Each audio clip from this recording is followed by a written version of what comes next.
My name is Jerome K. Jones. I'm the design director at Robot Entertainment. We kind of have weird, different titles for me there. I'm both in charge of the design department, but I'm also like a game director, which is like the OMD franchise, or the lead designer. We do have other game directors, but I'm sort of the oldest and the person in charge of the design department in general, which hence the design director title. But I'm sort of the game director of Orcs Must Die. So, Jerome, the first thing I want to ask you is, what did you learn? What did you and your team learn from Unchained that you brought with you and improved upon in Orcs Must Die 3?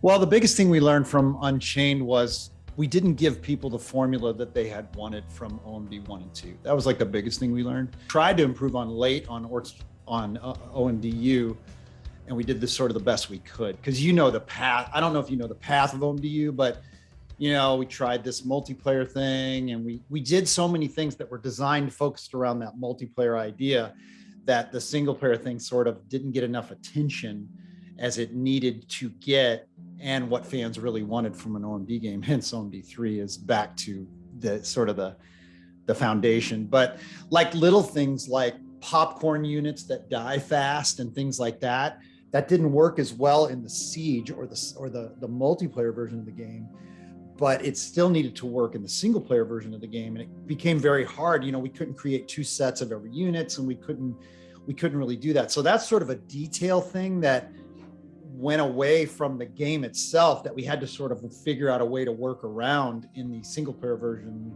or the single player levels of OMDU.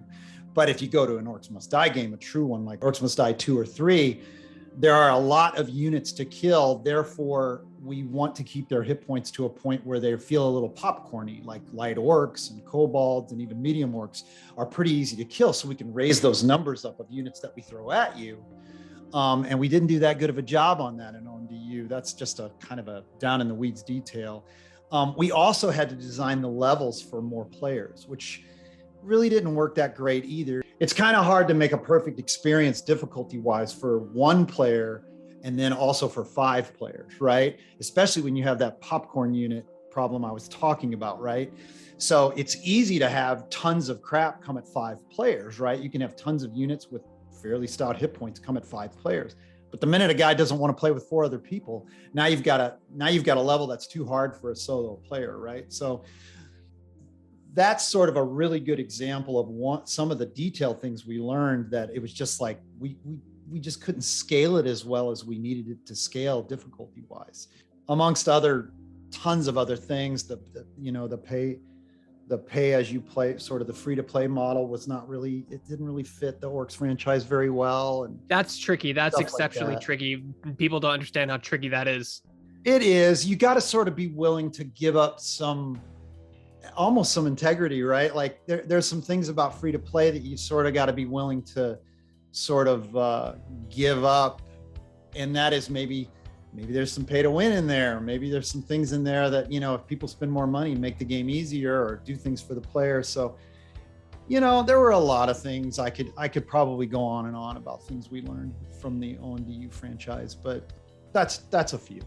Well, my other question is, you launched as a Stadia exclusive, as akin to one of the #1 Stadia influencers in the world, our owner. What did you learn from that experience, spending a year on Stadia or developing for Stadia? Well, there's different things we learned. One, I think our CEO has made it clear, Patrick Hudson has made it clear that, you know, without Stadia, Orcs Must Die 3 probably wouldn't have got made, right? So it kind of was the how we said, okay, we'll make Orcs Must Die 3. And we knew we wanted to go back to the roots of Orcs Must Die and 2, and we wanted to give people what they wanted, right? Which was, hey, give us more levels, give us more traps, give us more enemies to kill. We don't need all that stuff that you tried to do in OMDU.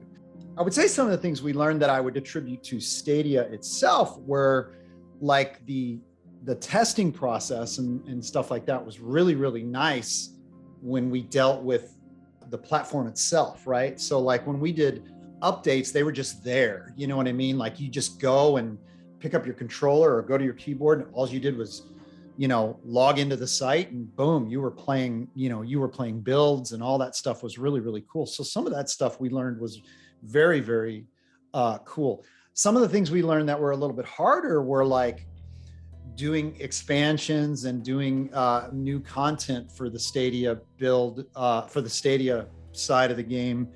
Was a little bit more challenging, figuring out how to do like entitlements and allow people to only get what they paid for versus, it was a little bit more complicated. Entitlements are hard to begin with when you do DLC content, but we had to make some decisions like, do we make people pay for new stuff that comes out on Stadia with the in-game currency? Like, do you have to spend skulls on new content that we put out on Stadia, or do we make it free? And we always come up against those kinds of things, but it was a little more challenging on Stadia than it is, when you have a little bit more control over, the individual stuff on Steam. Steam makes things very, very easy, of course. But I would say it's a combination of a lot of different things. Another thing was like, Stadia allowed for a certain amount of freedom in the war scenarios, the promise of tons and tons of units coming at the player. Well, that was great on Stadia, but then you've got to retroactively figure out how to make all that stuff perform on PlayStation 4 and, lower end machines. Yeah. Like that too. So that was a little bit of something we learned too. It's like, hey, push the envelope on some things on Stadia, but now we've got to figure out how to make it run on other things when we shipped on other platforms, which we did. It was just, we may have bit off a little more than we could chew there. And we had a lot of work to do to get war scenarios and certain scenarios performant on lower end Xboxes and lower end PlayStations. Steam wasn't a problem, that was it ran fairly well on Steam, but there's still consideration to lower end performing systems and platforms. Jerome, can I harper back to our original question about, you said something interesting about how Orcs Must Die 3 would not happen without Stadia. Can you elaborate that a little more? Because I know there was a lot of like blowback from PC players when you announced as a Stadia exclusive. And also I feel like your studio is in that very difficult space where you're not Activision and you're not four guys working out of a garage. You're like a team of like 30 or so people, I believe. Like you're kind of mid-tier, halfway in between big and small. And that's got to be a difficult thing to manage when you're not so huge and backed by Microsoft, or so small that you could just do it as a side thing. Yeah, it is. And a lot of us came from Microsoft when we were doing the Age of Empires games. I did all the original Age of Empires games too, worked on those. But Greg, to be honest, these kind of questions are much better for Patrick than me, but I will tell you that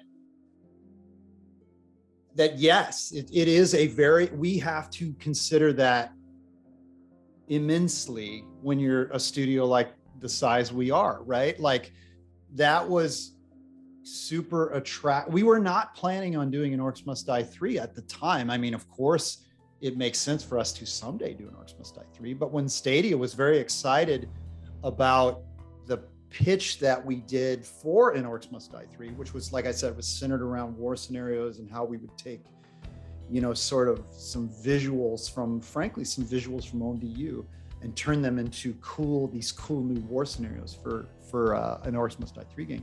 They got very excited. And there was a couple people at Stadia on the team at the time who were big Orcs fans. Like a lot of times people come up to us and say, oh, I'm a father and me and my son played Orcs Must Die 2 together or whatever. So a lot of them were big Orcs fans. So it worked out really, really well when they got excited about it. And that excitement, led Patrick to make those decisions that were good for the company at the time.